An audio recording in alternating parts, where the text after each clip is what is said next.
إن كنت شجاعا فتقدم رجلا لرجل، فأنا متأهب وسلاحي لا يعرف صبرا.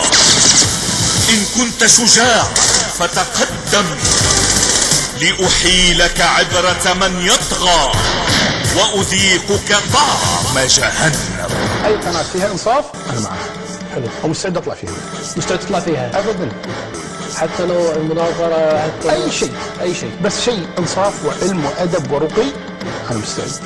هذه دعوة اللي عنده قناتي وليس قضية شيعة وسنة، عموما في كل شيء، أي شيء أنا أعرفه، اللي ما أعرفه طبعا ما أعرفه. أي شيء أعرفه مستعد. مساك الله بالخير عثمان الخميس. يا أهلا وسهلا، مساك الله بالعافية. عندك مانع نناقشك في قضية تكفيرك للشيعة؟ ما عندي أي مانع، اللي بيحاضر يناقش بعلم وأدب ورقي، ما عندي مانع، لكن أهم شيء شنو؟ طرح العلمي بالأدلة والبراهين والأدب الراقي، الحديث الراقي، بدون تهجم، بدون كذب، بدون تدليس، بدون كذا، ما عندي أي مانع. بس يقولون لما نتناقش وايد تكذب. أول شيء ما عندي هالنهج هذا. شوف الحمد لله يعني من نعمة الله سبحانه وتعالى علي، يعني تعلمت وتربيت على مشايخ الله الحمد والمنة ما عندهم هذا الشيء. ما عندنا شيء تحت الطاولة، عرفت شلون؟ يعني ما تعلمنا هذا الأمر. والله الذي لا إله إلا هو، ما أقول هذا يعني خوفا ولا شيء، أقول صريح معك، عرفت شلون؟ يعني ما عندي شيء أخشه. اللي أقوله في شيعة في سن ما فرقت معاي، أنا ماشي على منهج. ما عندي دين مخبى، على قولتهم دين واضح، منهج واضح، طريقة واضحة. بس ليش صايرين الشيعة شغلك الشاغل؟ يعني ما لي شغل بالشيعة، يعني عارف شلون؟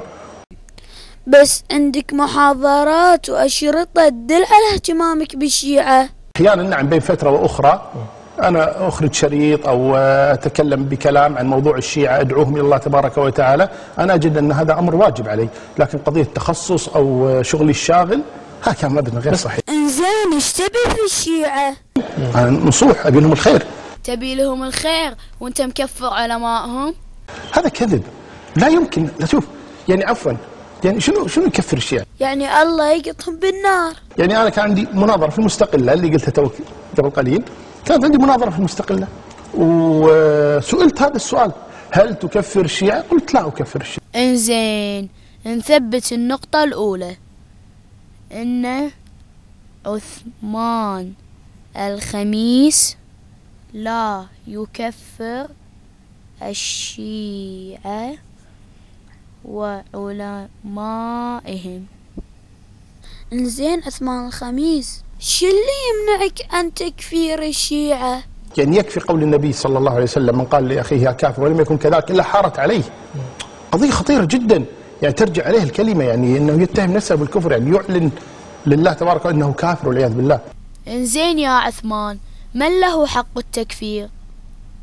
أول شيء التكفير حق إلهي، وللأسف الناس الآن صارت تتساهل في هذه الكلمة. أنا ما أقصد شيعة وسنة بشكل عام، الحين الناس ما هي متوقفة على شيعة وسنة، قضية التكفير صارت على لسان الناس سهلة جدا، يعني فلان كافر، فلان علماني، حتى ليس قضية التكفير، قضية حتى الزنا، رمي الناس بالزنا، وهذا مجرد رأى امرأة متبرجة رماها بالزنا، أو رأى رجلا مثلا يرابي أو يشرب خمر أو كذا رماه بالكفر أو كذا، كلمات خطيرة جدا. قضايا التكفير ترى يعني أنا أتصور أن المسألة في غلو في هذا الجانب. إنزين الحين منو اللي يقول حق الإنسان المسلم أنت كافر؟ هذه الأصل فيها أن يقولها القاضي، لأنه يترتب عليها أحكام، وهي أحكام يسمونها أحكام الردة. وهذا باب عظيم في أبواب الفقه يذكرها للعلم، وإنما هذا للقاضي حتى يطبق عليه الحكم بطلب من ولي الأمر. أما يأتي أنا أطبقها وهذا يطبق وهذا يطبق، فوضى، باب لا يغلق، باب خطير. جيد جيد جيد يا عثمان، خلنا نثبت النقطة الثانية ونقول أن عثمان الخميس ليس له الحق بتكفير أي إنسان مسلم. بس الشيعة يقولون أنك تكفرهم. يعني الآن أنا أعطيك إياها مثال، عارف شلون؟ يعني الشيعة الآن لما يقولون هذا الكلام أو غيرهم لما يقولون عثمان يكفر الشيعة، أنا الآن أقول هذه دعوة، والدعوة إن لم تقيموا عليها بينات فأصحابها أدعياء. البينة زين، وأنا ما أقول هذا لأن خايف ولا شيء ولا أبدا، لكن ما قلت، ولو قلت والله العظيم أقول لك قلت، ما عندي مشكلة، لكن وين قلت هالكلام؟ إيش رايك باللي عنده تسجيلات بصوتك وانت تكفر علماء الشيعة، شو تقول له؟ انا اقول له اتعب، عارف شلون؟ ما راح تحصل شيء. انزين، اذا سمعناك تسجيل بصوتك وانت تكفر علماء الشيعة تقدر تتراجع؟ وجدت انا نفسي مخطئ فيه انا مستعد اتراجع، عارف شلون؟ اتذكر يا عثمان عدل يمكن مكثر علماء الشيعة بجلساتك الخاصة وانت ما تدري. ما عندي جلسات خاصة ابدا، الحمد لله كله بالعلن. شوف استاذي انا الحين عندي قريب من اكثر من 1500 يوتيوب، فيديو يوتيوب، عارف شلون؟ شوف يعني الحمد اللي بيخش ما يقدر يخش كل هذولي. زين؟ خلي يطلعوا لي واحد ان انا تكلمت عليهم ولا كفرت. عثمان تحب نشغل لك التسجيل؟ والله ما عندي مانع ابدا. ليش كل هالثقة؟ لان انا ايش قاعد اقول؟ لا ما تدري ايش قاعد تقول، لأن التسجيل موجود وبصوتك والحين راح نسمعه. اسمع. الأصل في العلماء عامة، أعني علماء المذهب الاثني عشري هؤلاء، الأصل فيهم أنهم كما قلت وكما أقول الآن إن شاء الله تعالى أنهم كفار. كفرت ولا ما كفرت؟ مو احنا قلنا من البداية انك ما تكذب؟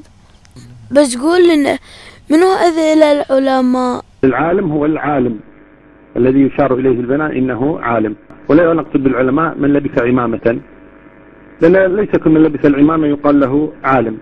بس انت كفرت الشيخ ياسر الحبيب وهو مو مرجع، تحب نسمعك بصوتك؟ والله ما عندي مانع ابدا.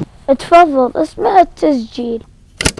انا اقول لك الحين اطلقها، يعني سامحني، انا ياسر كافر، ياسر كافر، عارف شلون؟ ها عثمان كفرت ولا ما كفرت؟ لا اول شيء مو انا اللي كفرته. عثمان هذا بصوتك. لا اقول قصدي مو انا بروحي، عارف شلون؟ يعني ما في احد ما كفره، عارف شلون؟ يعني باجماع العلماء هذا وامثاله كافر. هالكذبة بنطوف لك اياها، بس قول لنا انت تكفر علماء شيعة معينين؟ اشخاص باعيانهم، احنا ما نتكلم بالاشخاص، ما نتكلم، عارف شلون؟ لا حول ولا قوة الا بالله. هم انت بترد كذب مرة ثانية؟ ما تدري يا عثمان ان في تسجيل بصوتك وانت تكفر الشيخ الكوراني؟ اسمع صوتك. فأنا يعني أدين الله تبارك وتعالى بأن الكوراني مرتد عن دين الله تبارك وتعالى، كافر زنديق. والإمام الخميني هم من هو كافر؟ وذلك أفتى علماء المسلمين مثلا بتكفير علماء الشيعة، لكن لم ينصوا على تكفير شخص بعينه، كما نصوا مثلا على تكفير الخميني، نصوا على تكفيره بعينه. والسيد السيستاني والسيد الخامنئي هم كفار؟ سيستاني ولا خوئي ولا خامنئي ولا غيرهم. إذا الشيعة كفار شلون تخليهم السعودية يروحون الحج؟ إذا صار الحكم عندي بالسعودية والله نفسي منه إن شاء الله أنهم ما يدخلون أبدا البيت الحرام حتى يتطهروا من أجناسهم وأرداسهم ورجسهم الذي هم فيه. يا عثمان احنا اتفقنا من البداية بدون كذب، شلون تكذب علينا؟ انا مو كذاب. انزين يا عثمان شلون نعرف الكذاب؟ شو مصيبة الكذاب؟ النيسة كذبته. الناس كلهم سمعوا كم مرة كذب وكم مرة نسي كذبتك، خلهم يحكمون بيننا وبينك. كلمتك الأخيرة للشيعة شنو تبي تقول لهم؟ أقول لهم أنا راح أستمر على طريقتي وراح أدعو إلى الله تبارك وتعالى. زين؟ كتبته وما كتبته ورديته وما سبيته وكيفكم، عارف شلون؟ بس أنا راح أستمر على هذه الطريقة، والمحاكم موجودة والمحاكم موجودة والمحاكم موجودة. هم بعد احنا ما راح نخليك وراح نكشف كل أكاذيبك وكذبك. وأنا أتمنى نواجهك يوم من الأيام وجه بوجه ونكشف ألاعيبك وكذبك.